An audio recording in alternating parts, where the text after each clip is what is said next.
just add that was next in my script. We do record our meetings as well, just for posterity, so that you can share with other core team members that may not be able to be here tonight. Tonight we are leaning into research meetings. And spoiler alert, some of our celebrations at the end are about research meetings that we've already had, but as is our practice in the spiral of sacred organizing, we keep coming back to learn new things. It's part of our practice as people of faith as well. We keep coming back to learn new things. So tonight we're leaning into research meetings, and we have special guests joining us later. Anna?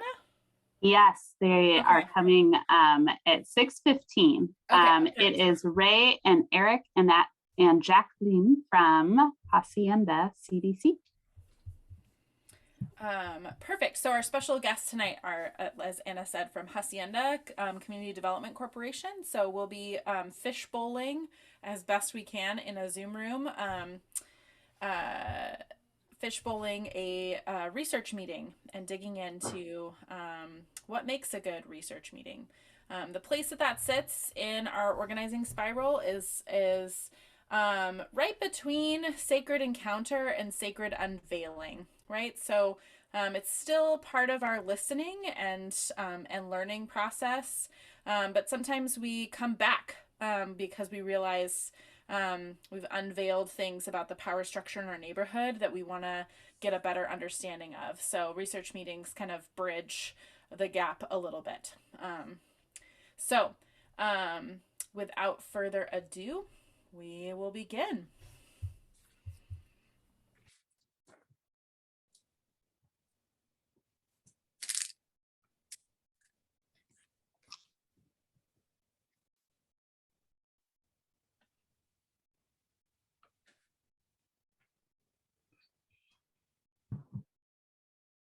Josh, are you ready to lead us into the grounding? Absolutely.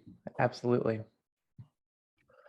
I want to invite everybody to make sure that your body is comfortable. Well, let me ask you first, before you even do that. Would you all like to ground? Ellen wants to.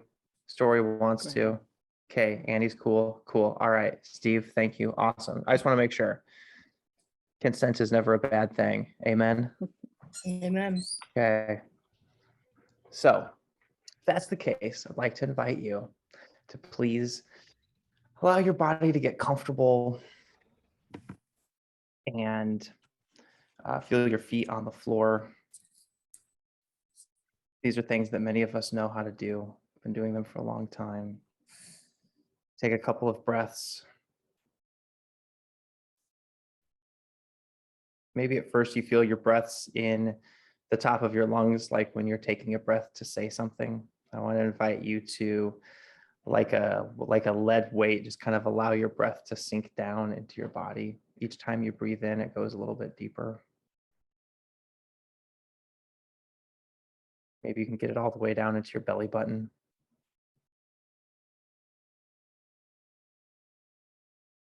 Maybe you can get it all the way down into your hips.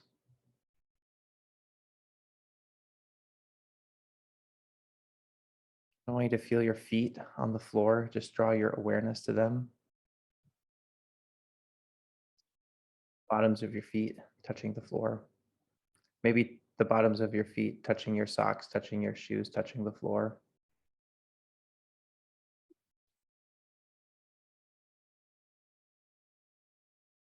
Still breathing.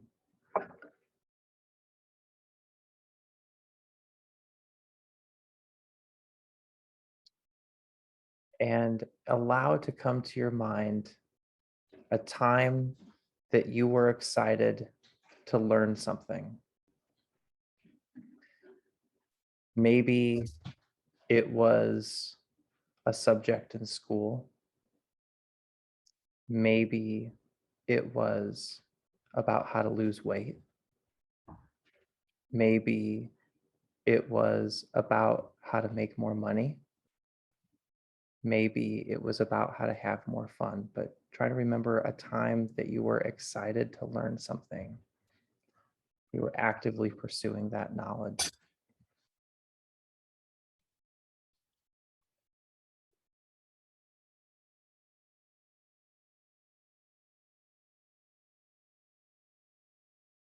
I invite you to remember, what did it feel like inside of your body when you were excited to learn? You were hungry for it.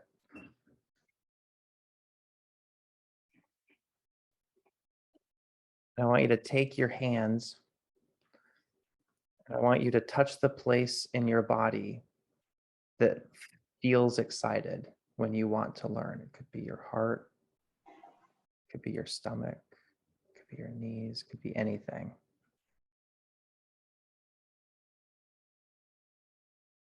As you touch it there, I invite you to take your next breath deep into that place and draw your awareness to that place.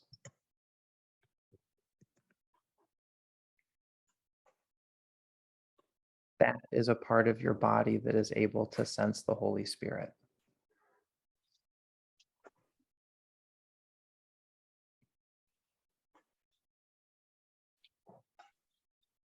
You can keep your hands there. You can put them down to your sides.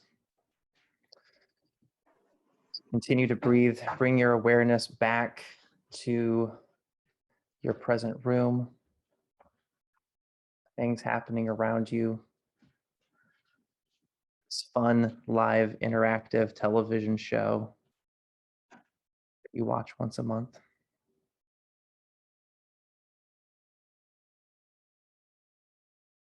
And thank you. Thank you for breathing with me for a little bit. Yeah. Thank you, Josh. That was really lovely. Appreciate that. All right. Hi, everyone. I'm Story. My pronouns are she, her, and my why for being here is that I realized one day that I had a lot of people in my corner, that if anything were to ever happen to me, I would have people who would let me live in their house. And my why of realizing that not everyone has that much support in their corner. And I wanted to be a part of a group that was looking to collectively become the person in everyone's corner. So that's my why for being involved with this group. And our one-to-ones we're about to go off into is going to be similar to some of that energy that Josh brought in of imagining and getting curious. And opening up your mind toward that. And I'm going to drop the options. You're going to have a couple of different options. Depending on which one grabs you, you can decide. The first is, imagine what someone would do a research meeting with you about. What's that topic that if someone thought, oh, I want to learn more about this, I would call you. And what would that feel like? What emotions would rise? What would you feel like in that space? Or what are you inherently curious about? And if you wanted to learn more about that thing you were curious about, what would you ask? What questions would you want to bring to the table to learn more? And how did you come up with those questions? You can see both of those in the chat. Hopefully those stay with you in the breakout rooms. I always forget whether or not that's a true story. But hopefully someone in there remembers. So those are your questions. And we have 10 minutes. Anna, is there anything else you wanted to say about that before I whoosh us off? All right. I'm going to open all rooms and you will be in your one-to-ones. You never know which words will be your last. Very ominous. It's always mid-sentence. Yeah. Just kind of fun because then you can just fill in the blank however you like. Right. Like a Mad Lib. I like it. That would be fun. A Mad Lib one-to-one sometime. All right. It looks like we have everyone here now. And we are going to roll. Let's see. Where is Ellen? Oh, there you are. You were like in the corner of my screen. I wanted to make sure you got back. You're an important part of the next step. Just to acknowledge that we have joining with us Jacqueline and Eric and Ray from Hacienda CDC. And in just a few minutes, they have been so kind to let us exercise a research meeting with them so you all can observe and be a part of the process. But before we do that, Ellen is going to teach us a little bit about research meetings and what they look like. Ellen? Thank you. And first, I'm going to talk to you about what research meetings are not. So research meetings are not one-to-ones. And a one-to-one, there's kind of sharing back and forth of information. And so we give a little and we take a little and we learn about other people. Research meetings are not lobbying. I've done plenty of lobbying, and that's trying to get your point across and have somebody convince somebody to your way of thinking. And that's not what research meetings are. Research meetings are requested by community members, by us, to gather information through a conversation with a person who has expertise in an area that interests us. And these may be community leaders, they may be politicians, political leaders, they may be experts in one field or another. Research meetings are about learning from the person being interviewed, not about influencing that person. When we did research meetings recently with Joe, an expert in land use, we learned about new statewide laws that allow building, infill building, as much as 4 times what we thought was possible. So that was powerful new knowledge for us as we look at expanding housing in our communities. Research meetings provide clarity about an issue or a system. With the new learning garnered, community members can move forward efficiently and effectively to make focused calls for change. Last year, we had a research meeting with the county commissioner. We were invited back. The county commissioner asked us to meet again with him. And so we met again with him, and we learned through those meetings that this person had his own agenda that was not really, and he was not really an ally with us. So it was important information for us to know. If knowledge is power, then the flow of knowledge from the expert or the person in position of power is bringing power to us, the community members.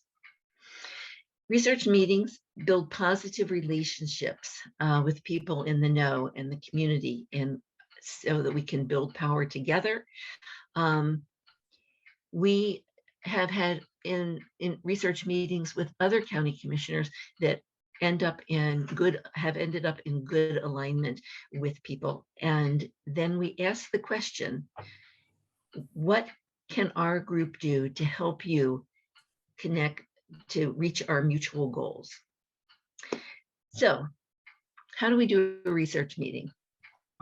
Well, first of all, we determine an issue that we're curious about. Then we identify a community member, a leader or an expert who has information related to that issue and or influence regarding that issue. A member of our group, might have a connection with that person. They may know them personally, or they may just be a constituent. So that person is a likely person to make the connection with the person that we are wanting to speak with. The call to set up the meeting establishes the date, the time, the location, the length of time for the meeting, the area of interest, and approximately how many people in our group will be attending. Usually 4 to 6 people is sufficient to have a research meeting. from our group. We hold a pre-meeting immediately before the planned meeting. Do not skip this step. This is essential. The pre-meeting allows us to present as a cohesive group. Things are planned out, and we look like we know what we're talking about. Meeting roles are assigned so that things run smoothly, and everybody has a chance to participate, all the members that are going to be there. So the chair is usually the person who has set up the meeting, chairs that meeting. Then we need somebody to define the group. We need somebody to state the purpose of the meeting. And then we need people to ask the questions that we devise to ask of that leader that we're talking to, that the person that we're interviewing. So we determine together the questions that we think are the most important. So 3 to 5 questions is usually what we look at. And other questions, of course, may arise in the course of the conversation. Now, the meeting. We arrive on time or a little bit early. The person who set up the meeting should initiate the conversation if possible. So I would say, hi, I'm Ellen Burns. I'm the one who contacted your chief of staff and to set up this meeting. Thank you for your time. And I understand that we have 45 minutes together this morning. So another person then may identify the groups represented. For example, we are with the Clackamas Levin Land and Housing Cohort. We want to explain about our common cause. So we say, we are interested in housing for our unhoused neighbors. And we might say, we represent a coalition of 5-member churches, to say who we represent. And then we can identify also the number of people that we're affiliated with. So we will say, we are the Clackamas Levin Land and Housing, a part of a larger network of similar organizations in Multnomah and Washington counties. So that establishes who we are, gives us some credentials, some credibility with the person that we're interviewing. Then members, all of us, introduce ourselves. So we go around saying who we are and then maybe where we're from. So maybe Pastor John says where he is from, that he is at Prince of Life, and so forth around the table. And then if the person that we're interviewing has staff members or other people there, we invite them to introduce themselves as well. Another person may state the purpose of the meeting. For example, we're here to learn about Clackamas County's position and plan for infill housing. How is that going to happen in Clackamas County? Then the questioners ask the 3 to 5 pre-planned questions and any possible follow-up questions that may arise as the person gives us that information, depending on the time available. We want to stay on topic so as not to waste our time or their time. And if the person we're interviewing tends to wander off topic, the chair kind of gently brings that person back to what we're talking about and the answers that we want to hear. As the meeting reaches its pre-established conclusion time, the 2 final questions are asked. And those are, how can a group such as ours support your work towards our mutual goals? So that's very important in our what we need to know, and also in supporting the person that we're interviewing. And then the final question is always, who else will it be helpful for us to speak with to learn more about this issue? And that gives us another connection, so we can call the next person and say, person we just interviewed recommended that we speak with you, and that gives us kind of an in. We end on time, and the meeting chair thanks the leader for their time. And then we go and we have a post meeting where we gather that information together and we decide what our next steps are going to be. Thanks. Thank you, Ellen. You've made this next step so easy for us. You've given us a beautiful script to work with.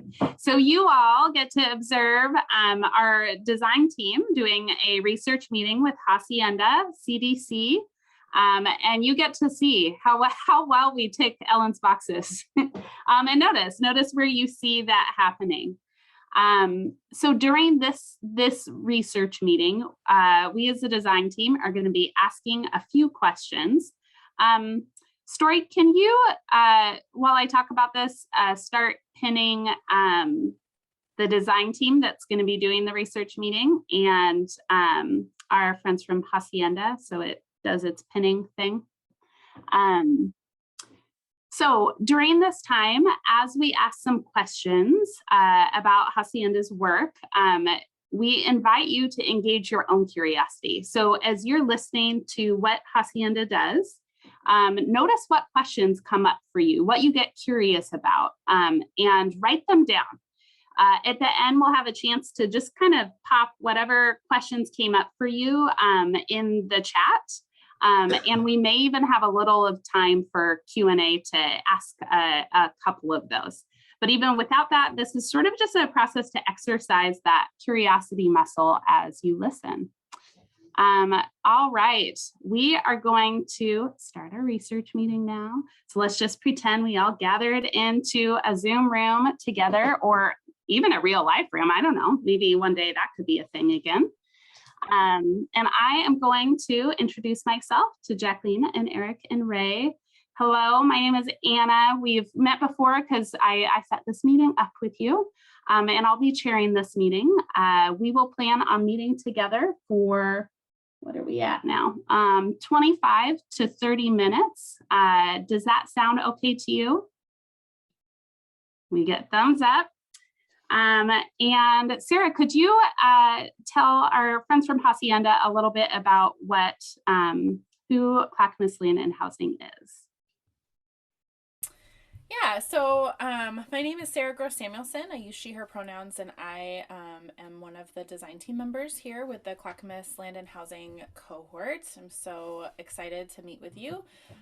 What we represent is a collective of 5 core teams from faith communities here in Clackamas County, but we are just one branch of a larger coalition of faith communities across the metropolitan area of the Levin Land and Housing Coalition. So Washington, Clackamas, and Multnomah counties, including about 25 faith communities this year, doing sacred organizing and leveraging our land and resources so that all Oregonians can come home. We work to center the lives and visions of people who have been marginalized and displaced by unjust housing and immigration policies. And that is what we do here. And I'll ask, I think Josh is just going to ground us in what we're here to talk about. What we're here to do. Hi, everybody. Thanks again for being here. My name is Joshua Kingsley. I also work with the Clackamas County Land and Housing Coalition. In addition to that, I'm the pastor at King of Kings Lutheran Church. And one of the reasons that we have asked you all here and that we've gathered together are to learn from your experience as you have helped so many Oregonians come home. We're also gathered for the dual purpose of learning together to have a meeting just like this. So throughout this meeting, we may narrate what we're up to. Is that okay with you all? All right. Thank you. Thanks. I appreciate that. So, Anna, do you want to address the group or would you like me to? Yes. Oh, I already did that. In fact, just a reminder to track the questions that come up for you as you listen. And now I would love to ask for a little introductions. So just to save time, our design team will introduce ourselves before we ask our question to you. But Ray and Eric and Jacqueline, if you wouldn't mind introducing yourselves and then just telling us kind of just a little summary for the group. If we were here for a research meeting, everyone in the design team would have already checked out your website, maybe already have had some conversations with you and kind of come with that overview of what you do. And our design team has today. But for those that are also here in the room, if you could give kind of a summary of what you do, that would be lovely. You bet. I can start. Hi, everyone. My name is Jacqueline Sarna. I am the Director of Youth and Family Services at Hacienda CDC. I'm celebrating my 13th year with Hacienda this month. So a whole big chunk of my life. And if you can't tell, I really love my work. So our Youth and Family Services Department encompasses early childhood education programs, after school programs, mostly based at Hacienda Housing. Additionally, we have some school-based programs to support middle school youth. We also do resident services at all of Hacienda's properties. So resident services really has the goal of keeping folks housed and preventing eviction by providing not only sort of navigation services around interpretation of lease agreements, but also wraparound supports like rent assistance and utility assistance for our tenants. And then we're also embarking on an exciting new project at Hacienda, which Eric's been a part of, which is the construction of 3 learning centers throughout the city of Portland that will be community spaces that will focus on STEM education for youth, as well as basic digital literacy and upskilling for adults in our communities. That's my really quick elevator pitch on what my department does within Hacienda, and why don't I pass to Eric? It looks like he's unmuted. Sure. Hi, everybody. My name is Eric Jacobson. I'm a senior project manager with Hacienda. I'm a city planner and real estate developer. And the real estate team at Hacienda, we develop in affordable housing primarily. We do some other things as well. But Hacienda owns and operates more than 350 units of affordable housing throughout Oregon. We currently have a project that is just completed construction and is being leased up. We have another project that is 50% done with completion. We have another project about to start construction. And then we have several projects that are just ideas on paper, and hopefully they'll be under construction in the next couple of years. So we do, the full range of real estate development focused on affordable housing. And then we also support some of Hacienda's other economic development activities. So we own and operate the Portland Mercado. So we do improvements on that. And then as Jacqueline mentioned, we also help with build out of things like the digital learning centers. And I'll go next. I'll introduce myself. Hi, everybody. I'm Ray Haggerty. I'm a project manager with Hacienda's real estate development team. So I'm much newer than Jacqueline. I've been at Hacienda just a little over a year. And along with Eric, we make up the real estate development team. So I, with Eric, work on all of those projects that he just mentioned. Thank you. I should mention really quickly, we have one area of Hacienda that's not represented here, which is our economic opportunity department. We are sort of the 2 main program arms of Hacienda. So within economic opportunity, we provide HUD certified first-time homebuyer counseling.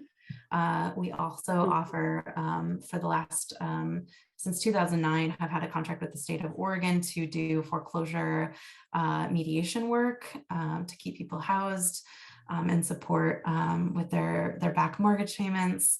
That program also does basic financial education and is dipping our toes into our very own lending program. So that is a growing department very much within Hacienda. So lots of exciting work on the horizon. As Eric mentioned, we're slated for a huge amount of growth in the next couple of years, not only through our housing portfolio, but with our programs and services that sort of beef up, all of that goes into supporting folks that we're also housing.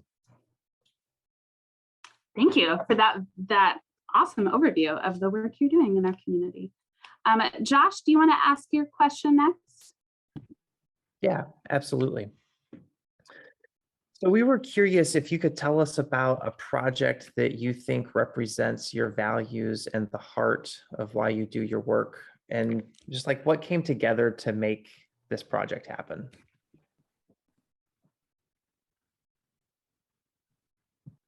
Yeah, I'll talk about a project that's probably the most important project in Hacienda's portfolio right now. It's the project I mentioned. It's about 50% complete right now. It's called Las Salitas. It's in the Coley neighborhood, which is where Hacienda started and has our base of operations.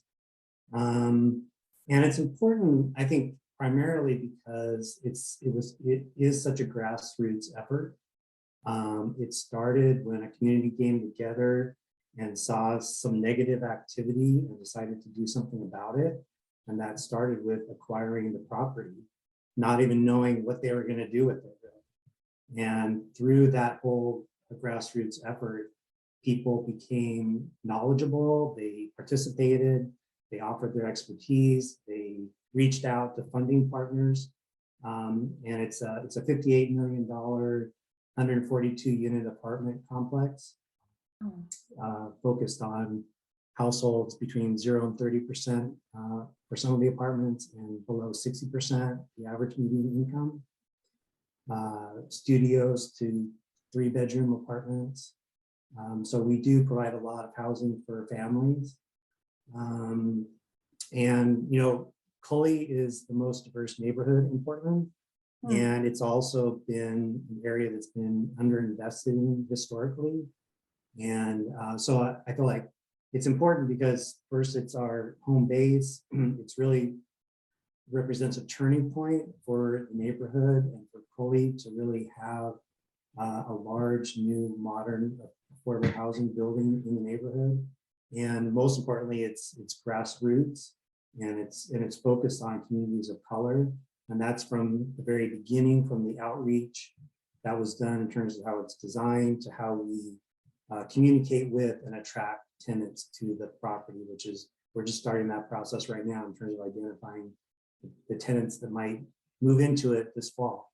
So I feel like from start to finish, it's been about really about the Coley community and building it up. Does your team handle that whole, does your team all go all the way into transitioning who ends up living in that place? Yeah, and Ray and Jacqueline are working on that right now, so they can probably talk about that a little bit. Yeah, this is a real hot topic. So Hacienda not only develops, or we have the development team here, but we also maintain ownership of the properties that we develop. So that means hiring a third-party property manager and overseeing not only sort of the financial health of the property, but overall maintenance and any sort of tenancy issues or happenings. Las Salitas is also an important project for us because it is the largest group of permanent supportive housing units that we have developed. So folks who maybe aren't familiar, permanent supportive housing, the goal of which is to transition folks from houselessness to housing.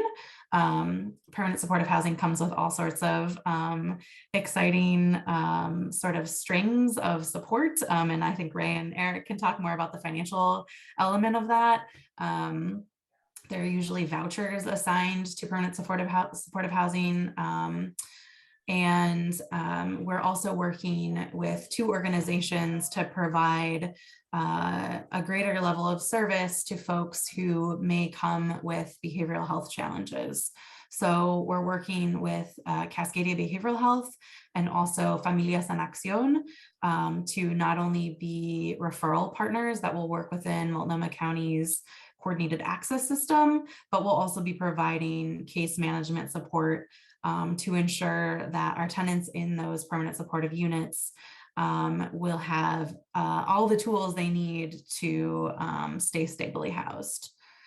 So that's another element of this project that is really exciting for us at Hacienda, to be able to serve folks that we haven't necessarily served before and help address the houselessness issue that we all care so deeply about. Cool, thank you. Thank you. And I will hand it to Jesse next to introduce yourself and ask your question. Thanks, Anna. Hi, I'm Jesse Christopherson, and I am a member of the Levin Land and Housing Cohort in Clackamas County, and I'm also pastor at Milwaukee Lutheran Church in Milwaukee. And the question that I have is, as an organization, as a development organization that works primarily with the Spanish-speaking community, how does that impact and inform the work that you do? And then kind of the second part of that question, which you kind of just answered, but would love to hear a little bit more about it, is also what's the intake process, or how do you seek out residents for the housing that you're constructing? Talking a lot, so team, interrupt me if I go too long or forget anything. But so yeah, so Hacienda is the majority of folks you have on our team here today identify as white, not as Latinx. I should be outright as that with that. But we are a primarily Latinx, bilingual, bicultural organization. Hacienda's founders were a group of Latino women who saw our Latino community living in substandard housing and without adequate services in Northeast Portland, and decided to do something about it. And so Latinx cultural identity will forever be a part of our operations and our heart and our core. Our CFO Ernesto likes to say Latinos for all. So you know, that speaks to like the inclusivity of what we do, sort of implying that like we use this like cultural competency and lens to apply to all communities. Like I mentioned, 95% of our direct services team at Hacienda are bilingual and bicultural, who come to the table with really invaluable lived experiences. And so, you know, folks who are Spanish speakers naturally seek out Hacienda. And currently about 70% of our housing portfolio identifies as Latinx. That's mostly folks who are Mexican, primarily from the Yucatan, but we do have folks from Guatemala. We have a lot of Cuban residents, et cetera. So we are a diverse Latinx community as well. You know, because of fair housing, we can't only provide housing or services to the Latinx community necessarily. We do have culturally specific services that are set aside. I mentioned our early childhood education program is one of those. But for housing, you know, we do marketing, particularly to our Latinx families and also other immigrant and refugee families. We work really closely with organizations like IRCO. 20% of the population in our housing currently are Somali refugees. And so we rely on the cultural competency of other culturally specific organizations to fully serve all of the folks that we're housing and working with. You know, I think our director Ernesto brings like this really important piece to the design process, and we, through community engagement, develop housing that suits the families that we serve. So we're building, you know, we aim to serve like larger families. We think about intergenerational living situations when we're designing a property. We think about, you know, all of these sort of factors that play an important part of a particular family's situation all the way in the design process. I'm rambling a little bit, but we also do basic things like translate all of our materials into a variety of languages.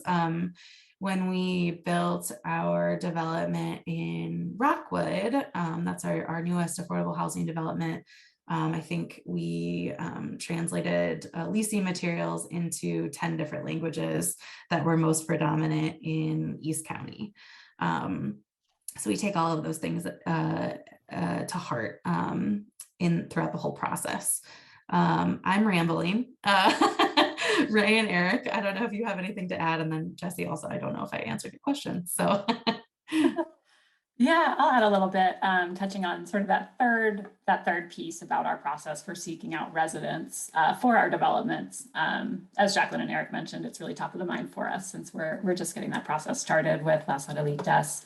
And to kind of get specific about what that looks like, it's very much a collaboration with our property managers, where Hacienda plays a role in sort of developing a plan for marketing and outreach. So as Jacqueline mentioned, figuring out what languages we need the materials in and really figuring out what communication channels we can use to get the word out about our project. Thinking through what partner agencies like IRCO, for example, might be good partners to help us sort of get the word out. And then we kind of build a wait list from there. And then our property managers handle the specifics, including kind of the application process and the screening, the income certification, sort of all of those fair housing compliance details, and some of those specifics that actually go into, getting the residents off of the wait list and into our buildings. For sure. Yeah, I'll just add, people of color are underhoused for a lot of reasons, and language is certainly one of them, but it could be culture, it could be immigration status. And I think one of the things Hacienda does is we try to break down those barriers and make sure that people of color are aware that housing is available, how to apply for it, and some of that's through word of mouth through our Hacienda community, and some of it's, just specific in how we translate our materials and get the word out about it. That's awesome. Super informative. Thank you very much for all of your answers. All right, and now I will pass it to Story. Hi, everyone. I thank you so much for being here. I already introduced myself at the beginning, but Story here, and I'm on the Oak Grove core team. And my question for you is, can you tell us a bit about the process of what the process looks like for funding for affordable development? How do you go about getting that? Who do you talk to? Where do you start to get funding for projects like this? Yeah, I'll take that question on. I can talk a little bit about the different types of funding that are available, and then the process for actually getting those funds. And I'll try to keep it kind of high level. There's a lot of details that go into it, but the big picture is essentially with affordable housing projects, rents that households pay are often too low to cover the full cost for owning and managing a property. So there's always this gap between the funding needed to develop the property and the actual kind of rental revenue that's going to be available. So to fill that gap, affordable housing developers look to fundraising subsidies. And so the types of subsidies that Hacienda and other affordable housing developers work with can cover kind of development costs or rental assistance. Those are two of the main types. So subsidies that cover development costs are going to cover, all the project costs that you would think of, like construction costs, any pre-development costs. So those are costs incurred, getting the building design together or doing environmental reviews, community engagement, any of those fees that happen towards the beginning of the entire development process. It also includes other, what we call soft costs. So that's things like taxes and insurance and consultant fees. And it includes financing fees. So that would be like loan interest and loan fees. So lots of things are sort of included in those development costs and the subsidies that cover those. The second type is rental assistance. And those take the form generally of monthly subsidies that come to the project that cover the difference between kind of what a household can afford to pay and the actual rent that is collected on the project. So an example would be, like Jacqueline mentioned earlier, with the permanent supportive housing, we have vouchers to help us provide lower rents than we would otherwise be able to at that property. Another example of that type of subsidy would be Section 8 vouchers, which some of you might be familiar with. And so all of these subsidies can take a couple different forms. I won't bore you with too many financial details, but it's going to be debt, which is borrowed money that's paid back with interest. Equity, which is cash financing that's not paid back with interest, but is generally understood that it will provide some kind of return on investment. A big example of that would be a low-income housing tax credit, or LIHTC, if you've heard that term before. And the third type of subsidy is grants. Hacienda looks to get grants from state and local governments and energy agencies, all sorts of different places to fundraise there. So the first step is kind of deciding which of those subsidies you want to use. Some of them have really specific rules, others are more flexible. So just making sure you get the right mix and making sure that you get enough subsidies to kind of fully fund that gap and make sure the project is 100% funded. And then the next step is applying. And most of the sort of debt and equity that we apply to goes to our state financing agency, Oregon Housing and Community Services. They allocate the low-income housing tax credits for the state and a number of other sources there. So the application process can be really long and extensive, kind of depending on the types of subsidies you're going for.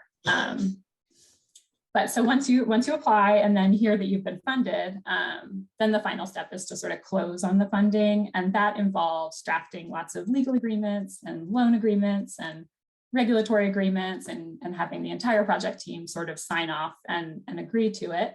And then, once that's done, then you're ready to start spending money. And that's usually when construction starts. And so I'll leave it there. There's a ton of details that can go into each of those steps, but hopefully that's kind of a helpful overview. Thanks, Ray. I have so many follow-up questions, but for now, we only have time for one more before we give it to the questions of the group. Juliana, can you ask your question?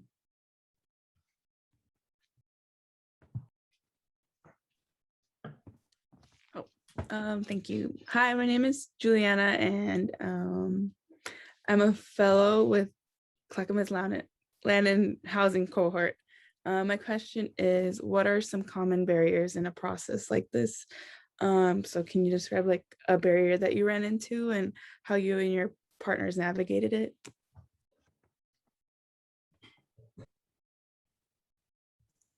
Yeah, I think we'll tag team this question, and Ray and Eric will probably do you all want to start, and then I can sort of go into like pre-development community engagement barriers? Does that sound good? Sure, yeah. I'll cover what I consider to be the big barriers. Yeah. Projects like this are really complex, Mm-hmm. and it requires really, really good teamwork. And the fact that there's 3 of us from Hacienda here talking to you kind of just should illustrate to you that there is no one person who can carry out these projects. It's really a team effort. And that can be a barrier, just because, you're talking about a project that can last from conception to completion, not even counting the operations, 4 years easy. And a lot can go wrong in 4 years, and it requires patience and really good teamwork and working with really good professionals. So I'd say the way we overcome those are, you have to be willing to be a good teammate. You have to select good teammates. That's for us as the developer. That means we're working with architects and contractors that we know and trust, that have good reputations. And I would say that's probably, for me anyway, that's when I think about a common barrier for projects like this, that would be how I would describe it. Go ahead, Ray. Sorry. Oh, yeah, well, I don't have much to add. I think that's the main barrier that came to mind for me too, in thinking about just with the complexity of these projects, they're also really long timelines. So you're kind of thinking almost sometimes like 4 years in the future. And Eric and I were actually just discussing this earlier. Sometimes it's, you have to be creative to keep the momentum going. It's really, there's steps to follow, but also a lot of room for overlap between each of the phases of a project. So really just keeping things moving forward is a barrier, but also like a fun challenge that definitely takes a team to pull off. I think when I started my career at Hacienda and started doing community engagement around potential new developments, I very naively thought, like, who wouldn't want affordable housing in their neighborhood? Isn't it great? Like, look at this beautiful, rich community with this vibrant culture and kids everywhere, and who would hate this? But I think particularly in our last community engagement process in East Portland, there were a lot of concerns. We were building a pretty large development with 224 units. And a lot of folks came to the table with sort of, affordable housing. We need affordable housing, but not in my backyard, if anyone's ever heard of the term NIMBYism, right? So, we dealt with a lot of, frankly, coded racism around, who, would be occupying the units. We dealt with a lot of folks who, had valid concerns about parking. That's definitely valid. And we tried our best to approach those. And I think through trust building, frankly, and relationship building, we were able to get to a place with those individuals where we could say, like, this is not going to negatively affect your property value. This is, there is no correlation between affordable housing and crime rates. Like, all of these assumptions that you're coming to the table with about why you don't want affordable housing in your neighborhood don't have to be the case. And we, at Hacienda, we're not going to develop a housing complex and then leave. We are owner operators, and so we're in this for the long run. And we provide this, menu of services to make sure that we do have healthy and safe communities. And we like having hard conversations because we really believe in affordable housing and this work in general and serving our community. We're not going to solve the houselessness issue without affordable housing. So we're here to do it with the most integrity that we can possible. That's the biggest barrier I see in pre-development along the sort of services side. All right. Thank you all so much. This has been extremely informative. We would normally now end our research meeting by asking who else should we talk to? Like, you're connected well into this world for what we're looking for. Who would you recommend we talk to? And we would also end it by saying, given that pieces of our mission overlap with each other, sort of how can a group like ours best support the work that you're doing toward those mutual goals? But we don't have time right now. So we have just a few minutes left. I would love if you could, in the chat, as you were listening, if any other questions popped up, I'll give us just a couple of minutes to drop them in the chat. I also appreciate that the cat has joined us today. You are a 4-person team. Do we get to know the cat's name? This is Fern. Yeah, she's currently staring into my soul, but here she is.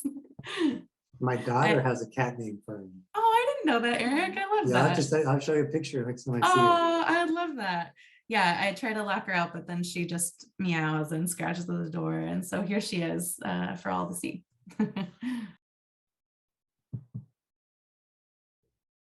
I appreciate that she knows what she wants. She goes after it. Okay, we've got a few questions popping into the chat here. While more perhaps are populating, I'll grab one of these if that's okay with you. John asks, do you have a minimum number of units that you would development or acreage that would be feel kind of worth it?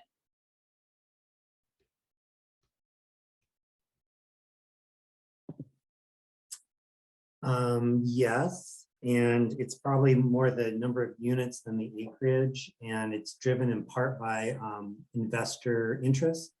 And Ray can maybe touch on this a little bit too, but when you're talking about like, there are people who they're called, so Ray talked about light tech investors, low income housing tax credit. So those are people or businesses that are seeking, they buy tax credits that they can apply against their tax liability. And people and organizations that make these investments only bundle, they're only willing to really do it for a minimum investment of a certain amount. Because it isn't really worth their time, because it takes, there's friction involved in that transaction. So they try to do it for larger transactions. They're more attractive, and people will pay more for a tax credit that's part of a bigger project than they will for a smaller project. So in general, I would say projects no smaller than about 70 units or so is kind of like a minimum threshold. I think we recently talked to a light tech investment aggregator about a smaller project, and she indicated that that probably wouldn't generate interest in that group. So yes, there are minimums, and we try to stay in touch with the investment community to stay on top of that sort of thing.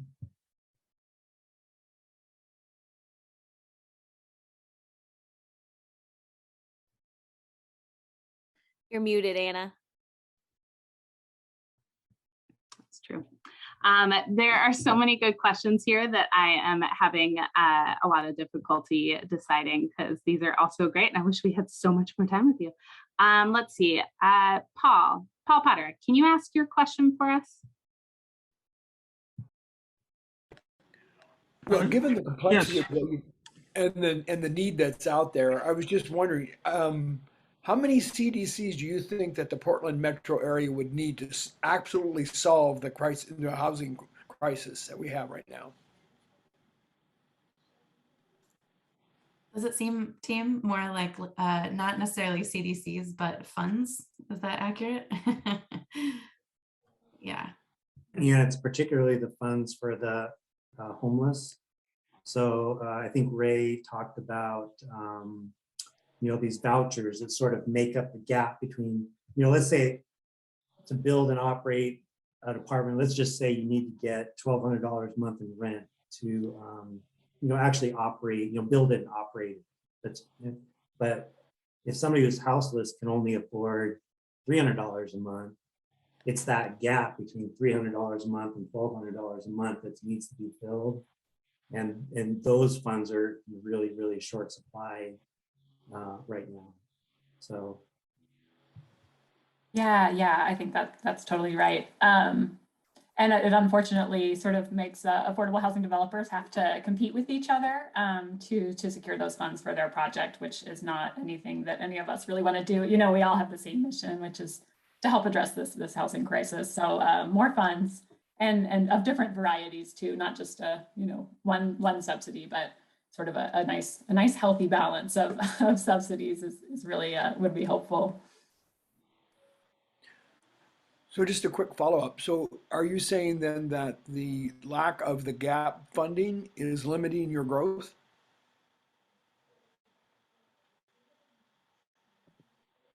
It's limiting the ability for any organization to meet the need that's out there. So just to give you an example, we're in the process of applying for funds for a project right now.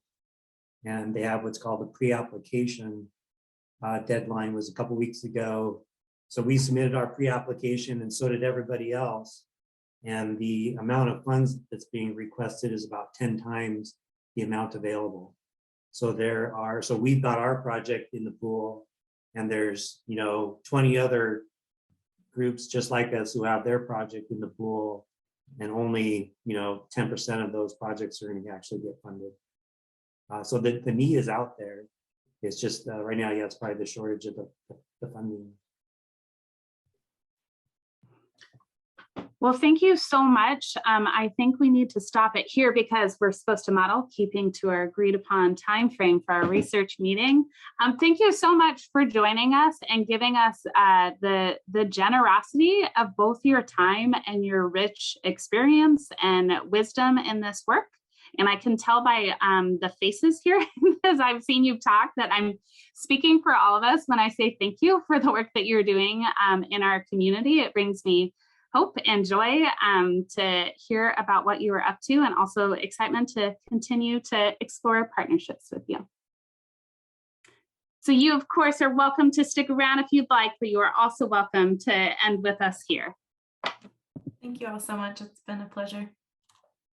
Yeah, I'll sign off. I thank you so much. It was really great to hear your level of interest in helping the communities that really need help. It's inspiring. It really is. Thank you for having us. Bye all. All right, I think we have time for a very short breakout. So this will be just sort of a teaser of a breakout. I wanted to give a chance to ask a couple more questions while Hacienda was here. And you guys have really good questions. I'm gonna save these, maybe do a longer research meeting with Hacienda. All right, so Story, if you could load up the breakout rooms, we are gonna break out into core teams-ish. And you can choose the one that matches you.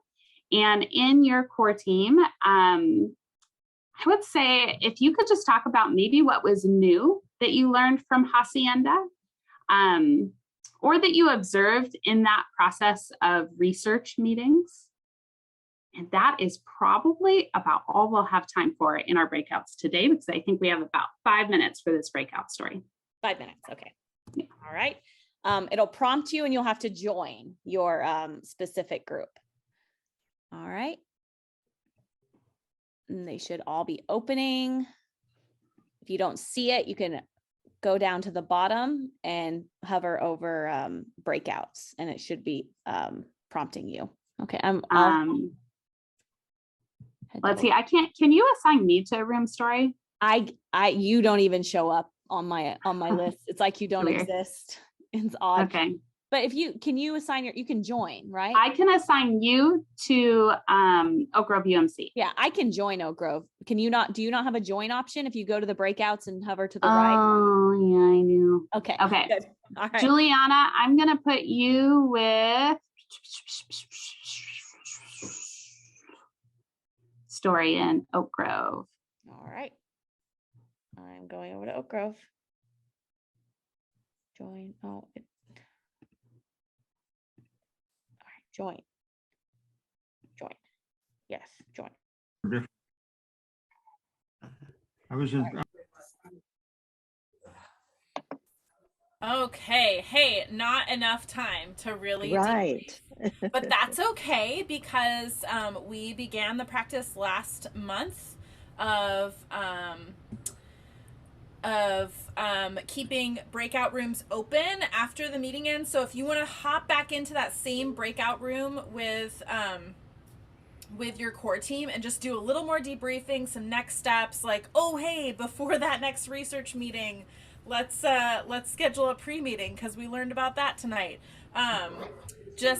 We'll pull those open. So that's announcement number 1 of next steps, but I'm getting ahead of myself here because first we need to talk about all of the awesome work that we've all done in the interim time between our last meeting.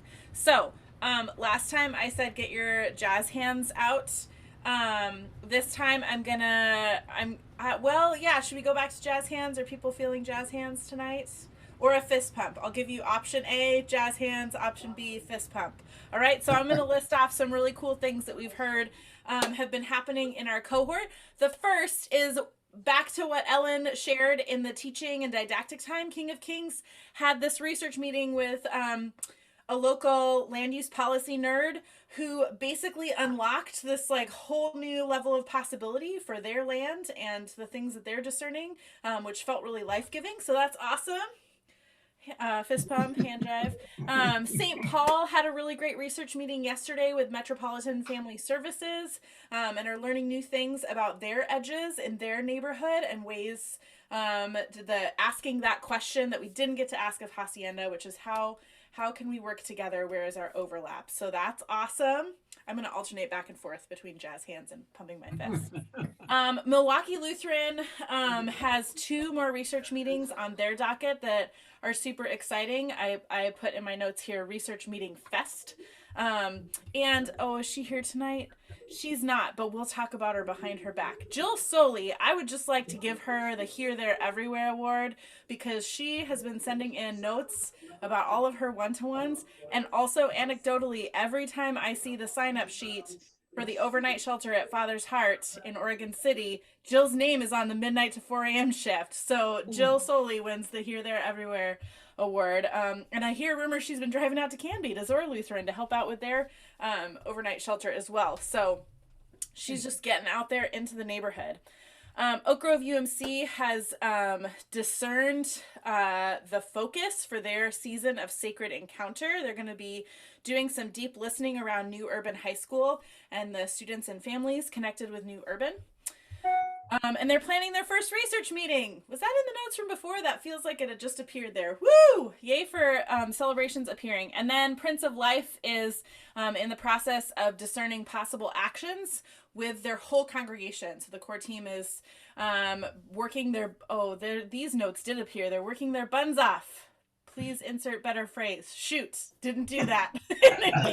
Conversation in the discernment process. You should put the parenthetical before the phrase you want me to replace next time when we update the notes. All right, so that's cool, and let's celebrate Prince of Life doing all of those presentations and bringing discernment possibilities to their people. It's pretty great. Couple of next steps. Firstly, oh, did we pull? No, they're all the way up here. Story, while I talk, can you pull those links into the chat? Is that possible? Okay, so there's a couple of the links that are in. You have to scroll up to the top of the. I think I'll do it. Here's okay. All right. That link is a link to register for Oak Lodge Governance Project's event this Saturday. If you click the link, the information is in the registration thing before you enter anything. They're doing this really cool event similar to the last one on the racial exclusion in pre-statehood Oregon. So just learning some history of the land stuff, if that is a stage of listening and engagement that you're still in.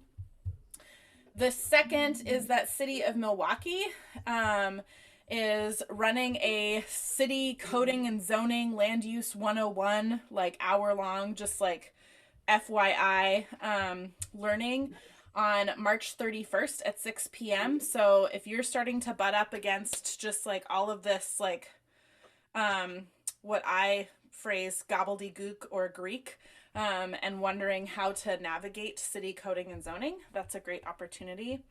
And then similarly, I know Milwaukee Lutheran and St. Paul's UMC, some of the folks from those teams have been following. City of Milwaukee is working on implementing their code for approving middle housing, and that there's a city council meeting on Tuesday night.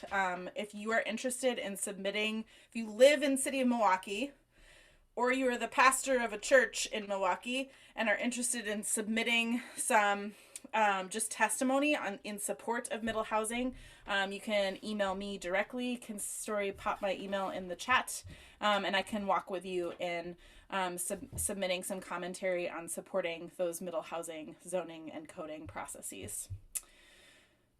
Lastly, our next meeting is not on April 14th because that is Maundy Thursday. So we have moved it to the 21st. And we'll, as I said at the beginning, we'll keep the breakout rooms open if you want to debrief with your core team and touch base before all the things. That was a lot. I left Josh very little time for us to just check in about how we feel about this evening. Josh, you're muted. Of course I'm muted. Why not? You have 60 seconds. Ready, go. Absolutely. If you can, I invite you to put your screen onto gallery view. And we're just going to do a quick little thumbs up, thumbs down. You can do thumbs to the side if you want also. So just thumbs up, thumbs down. Was your curiosity piqued? Thumbs up, thumbs down, thumbs to the side. Okay. Okay, good participation. Awesome. Okay, here's another one. Thumbs up, thumbs down, or thumbs to the side. Could you feel your curiosity in your body? Thumbs up, thumbs down, or thumbs to the side. Okay, okay, cool, cool, very cool. Thank you. Thank you for responding. Okay, last one. Thumbs up, thumbs down, thumbs to the side. Are you ready to say goodnight to all of us and return to your evening? Okay, all right. Well, there you go. We're good to go then. I think I'm the last person. Is that correct, Anna? Well, if you're not ready, we do have the room open longer if your core team wants to get together and make a quick plan or debrief anything. I know there's at least one team here who has a research meeting to plan. I am Uh-oh, we lost you, Anna. You muted yourself. What? A mid-talk mute? What is happening? Okay. I am dropping into the notes our fantastic teaching from Ellen that gives the guide to research meetings. So you'll have that on hand, and we will also add that to our homepage on the website. And now, Story, do you want to pop those breakouts back open? Yep. How long? 15 minutes. You can use what you need. Okay. Same, you'll just opt into the room. Oak Grove, KOK, St. Paul, MLC, and Prince of Life. Open all rooms.